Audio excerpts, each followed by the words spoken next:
After getting so much done on day 4 and subsequently day 5, the weekends were a bit more chill and laid back, especially because I had carpenters coming in and working on the house, so there was a lot of banging where they were just going. In fact, it was so hot this week in California, they couldn't even come in at a later time. It was just way too hot. They had to come in super early in the morning, so I didn't get a lot of sleep, and I was too tired to make any prog. I just made sure to do my dailies, clear out the quests, but the Wyvern team's doing real well, and the only real upgrades we made were to Alexa's and Mui's Daydream Joker, so now it clears at about 90% rate, which is where new players should expect if you've been rushing progress, and as you improve their gear, you should be a little bit more consistent. And on the subject of rushing progress, I'm pretty sure if you really wanted to push your account to the extreme, especially if you're F2P, clearing up to Abyss 90 starting episode 4, get a consistent Wyvern 13 going, and unlock all of your core connections, and especially your specialty changes. My boy Jeremy went real ham, so that's his prog. I'm a little bit behind him, which is fine, you know? Even if you have like a goal of playing PvP, you're gonna be the best there ever was. You don't have to rush. It's fine. Just have fun with the game. Clicking summon button every day. Pretty fun for me still, even though I don't get any ML5s, which is fine. As long as you keep in mind, keep track of the 4 stars you get, the good 4 stars. For us, it's Bunny Dominion and Infinite Horizon Acades. No matter how low some of them might end up on a legend player's tier list, they're gonna matter a lot more to you or I on this new account because that's all we got, alright? So just keep that in mind and play well. And yeah. So for today, I want to get into how to craft gear, what you're looking for when you're crafting gear, more importantly, what kind of gear to keep, because that's probably one of the most things I get questioned about the most, especially from newer players, right? And that's who we're making the series for. So before you actually look into like how to craft gear, one of the really important concepts to understand is what kind of gears are you keeping? Gears kind of come in all types. You're going to have support gear, DPS gear, bruiser gear, and generic stat sticks. Let's go this one by one. This is support gear. The stats you're looking for are defense, HP, speed, effect resistance, effectiveness, and then some flat stats of any of the aforementioned stats. So it's just a good mixture of everything, and you want to keep a high equipment score. And for the new players, I'm just going to try to use equipment score without going into gear score. The golden metric here you want to look for is approximately higher than 90 equipment score. If it's higher than 90, it's probably okay, especially if it's on the right side, like with your necks, rings, and boots. Anywhere higher than 90, you automatically take. And if it's higher than 95, it's just good on both sides. The general rule of thumb is that if it's better than what you have already, keep it. DPS gear, I think everybody understands. Speed, attack, crit damage, and like literally nothing else. And on right side gear, where one of them takes up a main stat, then you just have flat attack going in. If one roll is great, 2 rolls is like, you know, it could have been better as a crit damage because flat stats usually aren't worth a lot in gacha games, but you know, you still take it. So something like this, that's 2 rolls, that's fine. Yeah, you get something like this, instead of something like Spirit Isoline, you want to put it on a lower rarity character, like a 3-star character, for example. Savior Auden in particular is super good with flat stats because she's a 3-star character. Her base stats are terrible. She's not that good with percentage base attack anyway, outside of attack. That's kind of where you jam all of it. You jam it on your lower rarity characters. Third kind of gear, probably also the easiest to roll, is Bruiser gear. They can be on any set that just assists damage. For something like Abyssal Eufiend, it could look like this. You want lifesteal, you want high defense, crit damage, HP, even a bit of attack's not gonna hurt you. Some characters only scale with like HP, so you want to avoid attack, but if you get a few rolls here and there, it'll still boost their damage. It is probably the easiest type of gear to roll because it uses the most amount of stats, so almost anything will be like a banger to a bruiser as long as it high rolls. It's not low rolling. You know, the stats are coming out to be some big numbers. This is your big numbers class because bruisers are just so stat hungry. No matter what you're doing with them, they just like big numbers. Now that you guys have seen the standard gear pieces look like, now it's time you guys start seeing the generic stat blocks. A stat stick or a stat block is just something that's going to have a lot of one single stat, and you really want to use it to support very niche units. This is a no-brainer that everybody knows about. Like, you have the best opener units in the game, you're going to put them on something that's as high speed as possible. Regardless of set, as long as you finish your speed set, you just put them on something with super high speed. And because their boots has main stat speed, so you just put it on a boot with either super high effectiveness if it's a debuffer, or super high crit chance if it's a DPS unit. And that is generally how you build these opener type units, speed units that open the fight for you. You let them go first and you try to seize all the advantages you can get. Now, outside of that, you're gonna have characters that want a lot of HP. As long as it fits on set, you're gonna wanna just look for a lot of HP. This is where you don't shy away from flat HP, and flat HP could be doing you a lot of huge favors and just making your unit big, thick, and meaty, which is where a lot of power comes from, especially in this meta where there are a lot of good HP scaling units like Dragon Bride Senya, Blood Moon Haste. You just want HP on these characters regardless of where it comes from, what form they come in, and you just want HP. It's simple as that. Somebody in chat asks, how do I get the speed stat stick? It doesn't matter. All stat sticks, you get it through checking. Like, let's say I just want defense off of this piece. I'm just gonna roll it. It doesn't matter what the other stats are. Does it hit?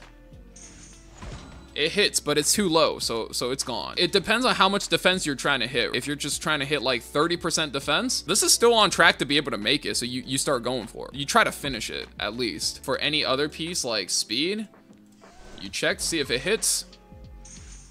Nope, doesn't hit. We're gonna go next, right? Because the rest of the stat line just doesn't make sense in itself. It's actually not something I recommend new players to do because you don't have enough charms to just slam on pieces that aren't good. What a lot of people do is they save it in their little gear storage to just save to check later, but I mean, either way, as long as you have a plan for what you're doing and you're not like overtaxing your resources. Now that you guys know what the gears look like, I'm gonna start crafting on the new account. So now that we're starting to craft, this is where your 333 off of Steel Workshop comes in. Make sure before you start crafting, this is 333. This is going to get you better gear, save you money. I haven't done any other hunts outside of Wyvern, and we have about 10,000, which is kind of how much I usually save up. I save up to 10,000 materials. And when I have 10,000, I start a crafting session, try to go kind of ham. The first step is to clean up your inventory. This is like a pretty good piece to start speed checking on.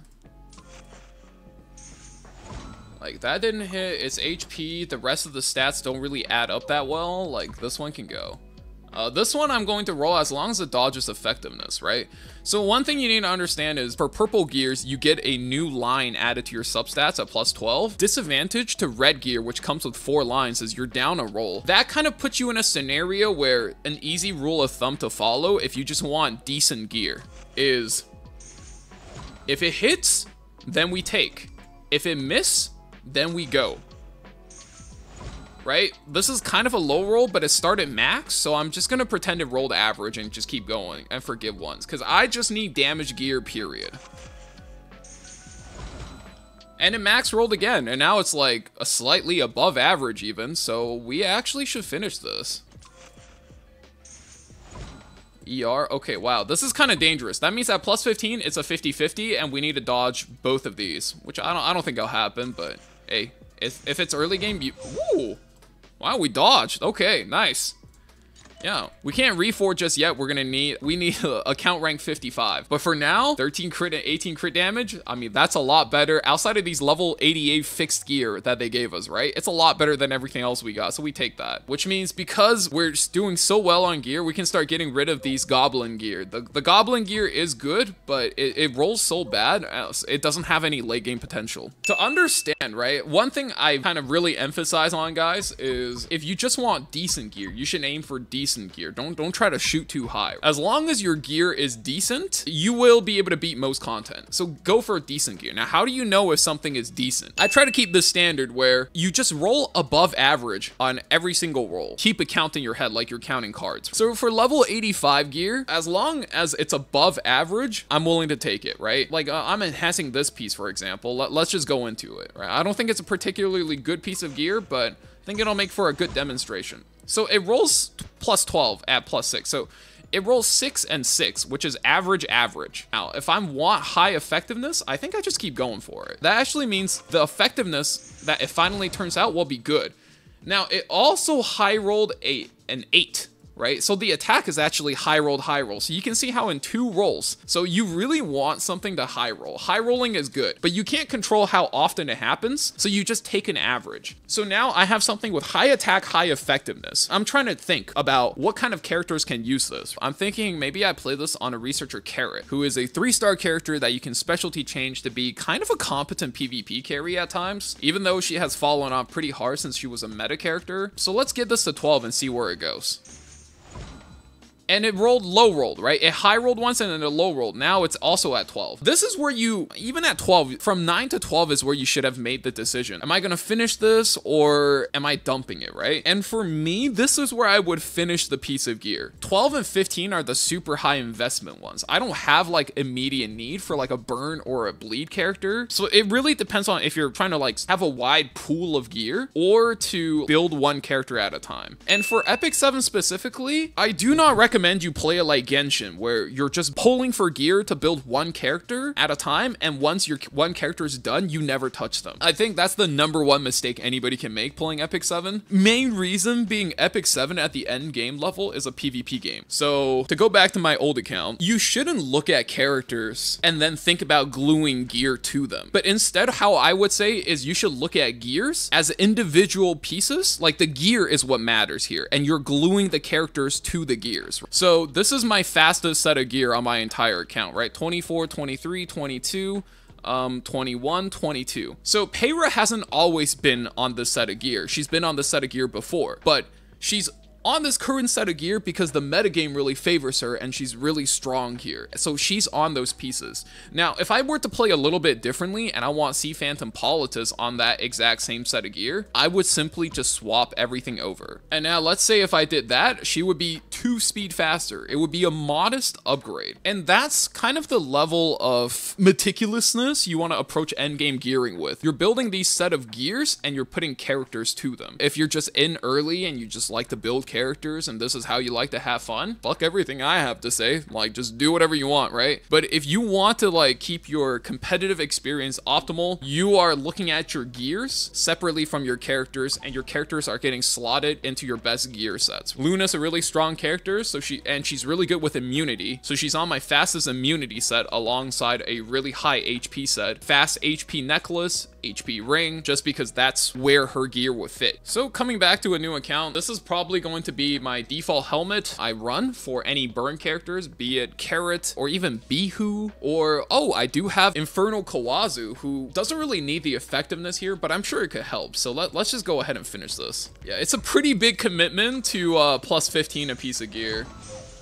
Effect resistance is actually probably the worst to hit here. This is the one where it's kind of useless, but we'll keep that for now. So now you're gonna ask, but you have 1 dead roll here. What are you gonna do, right? Nothing for now. This is the best I can do for the account for now. One thing that's really important that I hope more people get with E7 is like, you always just do the best you can do for now, and you'll always get something that's gonna be better later. Don't over invest on the now, but also don't skimp out on yourself in the current too hard so that you'll have a hard time getting to where later is. All right, so let's pretend on the end game account that I have, we just rolled whatever we just rolled. You might be asking, hey, ER, you said that was kind of useless on a damage dealer unit, right? This is where the modify button comes in. You need to level up to unlock it as a new player, but this will be a pretty big part of your end game grind. So all you have to do is come in here, select the stat you want to replace, and you want to pick up what we're going to replace them with, right? So here, this is actually 2 max rolls of crit damage, so it's 16. It actually completely blows up our equipment score.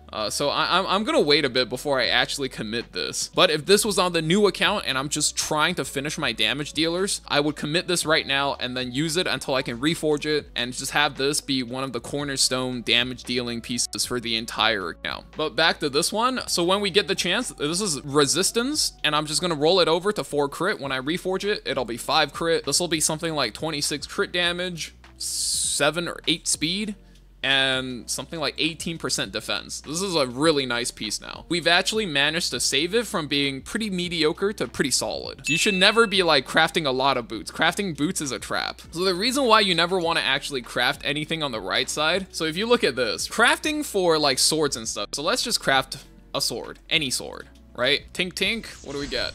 Cool, this piece looks pretty crap. we're probably not keeping this. That's a low roll speed. HP is fine. You have to roll for the set. So everything in general, very low roll. This is never hitting our gold standard of wanting something to be 90 equipment score. You actually just want to be an Asian parent here and not keep anything that's at the end less than 90. So we're gonna have to sell this, right?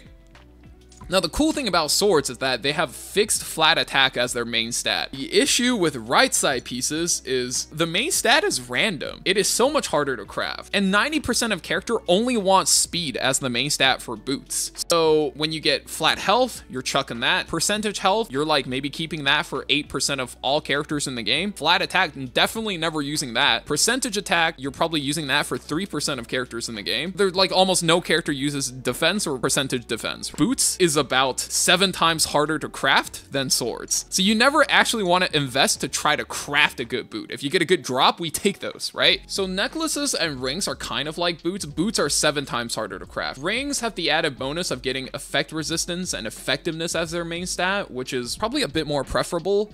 And then the other good ones are health, attack, and defense. Flat health, flat attack, and flat defense are definitely not preferable, but if they're gonna roll something like, oh, I don't know, if they come out like this, who's really saying no to this, right? I don't know, YouTube, watch Twitch chat tell me that's a cope take. This is a cope piece. Necklaces, instead of effectiveness and effect resistance, have crit chance and crit damage. Crit chance and crit damage are probably the 2 best main stat in terms of how much value they are. So what you're going to do is when you unlock the extract method, I have to show you on the other account, you want to take pieces like this. You're like, oh, okay, I don't really need that. I click extract and it gives you the cores. What you're gonna do is you're gonna take the cores over to the next door neighbor of the iron workshop, taking it to alchemist steeple, equipment conversion. You just want to use crit damage, right? So you want to make a crit damage necklace and then choose what set it's on. So you put in the set you want, let them tink.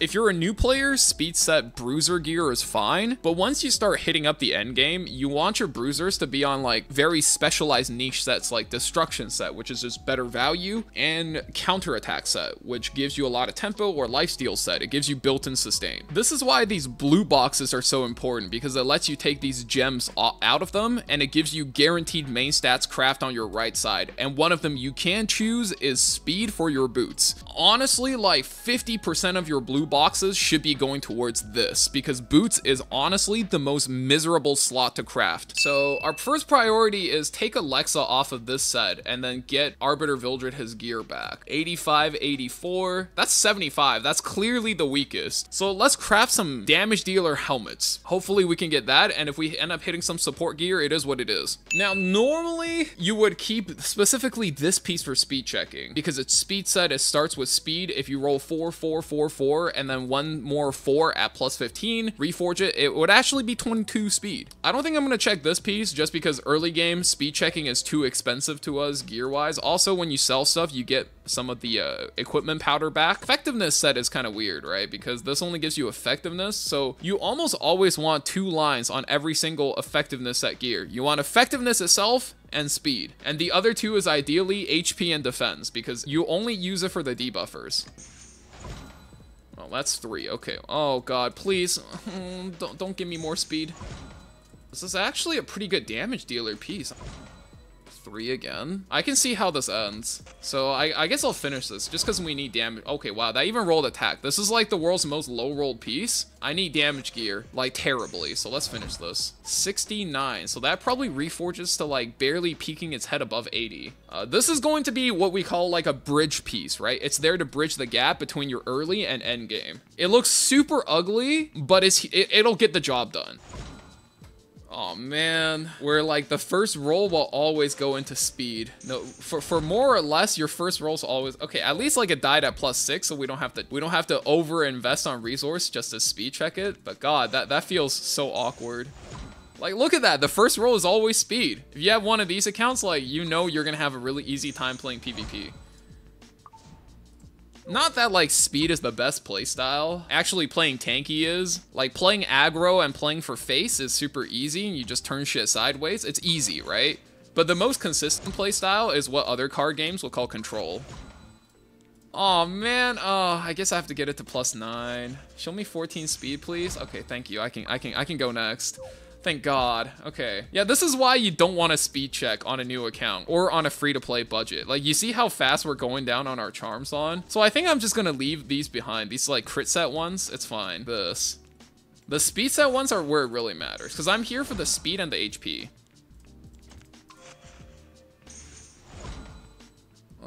Low rolled and then a high roll into the stat we don't want. I think that's dead. I'm not gonna keep that. I actually think we keep this. This is a keepable piece, right? It rolled into crit damage. It's pretty high rolled. It's got speed. It's got flat attack. Flat attack's obviously not the best stat, but it's better than like effectiveness, ER, HP if we're trying to build our Arbiter Vildred, right? Which is a huge part of our goal. You guys are gonna notice as you craft, you're building up this meter that's giving you an epic craft. What this does is you can choose to craft any piece you want, and you could choose the set out of the hunt that you want. Now, these are independent based off of what you're crafting for. They're all going to be different. They don't carry over across different hunts. So here we're just going to craft a speed set chest piece. It's between chest pieces and swords now. Oh man, this one has crit chance, but everything else kind of sucks. We'll give it a shot. We'll give it a shot at +3, but now I'm more inclined to go into swords.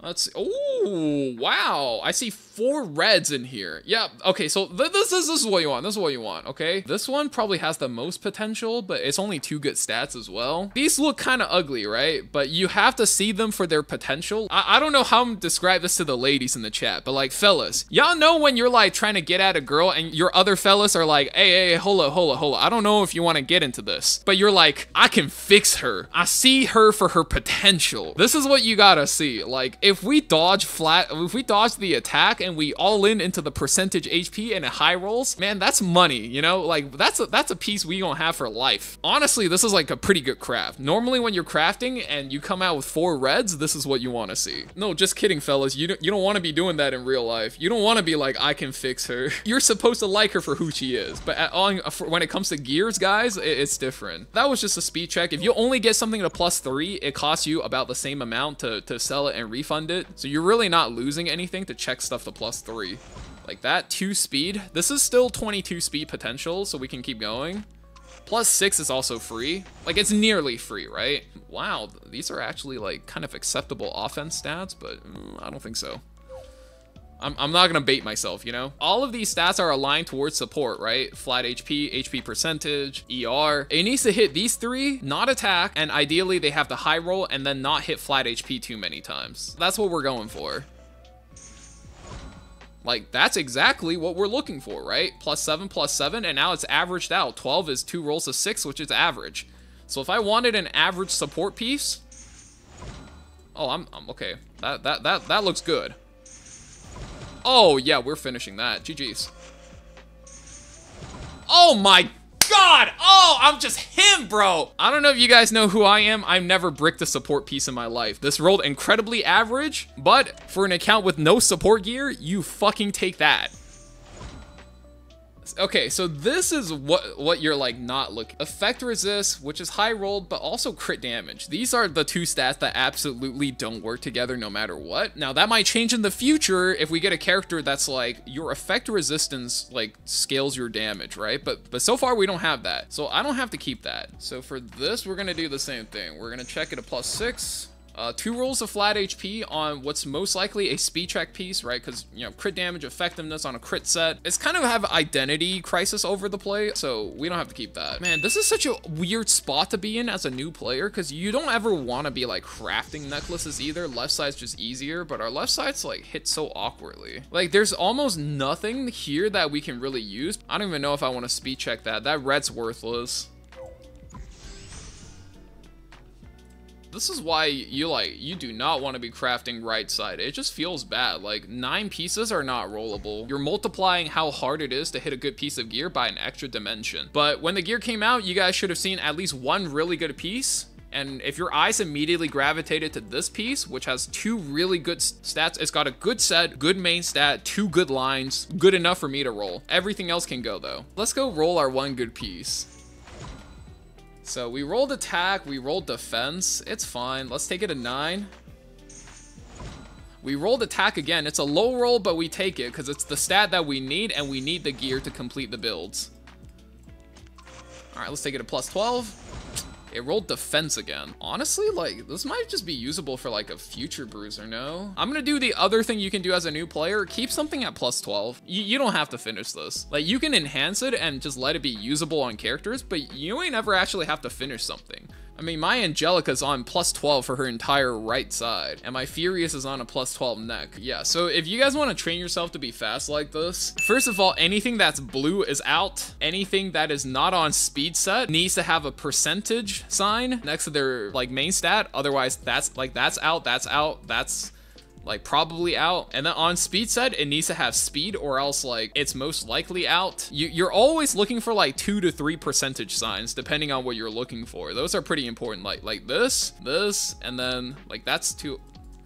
Like this entire page is bad, basically. As far as the reds go, this is like maybe a playable Bruiser piece, and this is maybe a playable support piece. This one is super rough because you have to penta roll, like a very unlikely stat. Yeah, the rough part is you're gonna have a hard time catching up to exactly where like the super Giga Whale end game players are, but those players are always going to be soft cap because once you hit a certain point in gear, you know, you start rolling that perfect type of gear. Where do you go from there, right? And rolling like a good penta roll is it's so rare in terms of statistics that it's not likely to ever happen. All right, so that's pretty much how you roll gear. I'm like the king of rolling mediocre gear, so there you go. That's how it's done. Nice.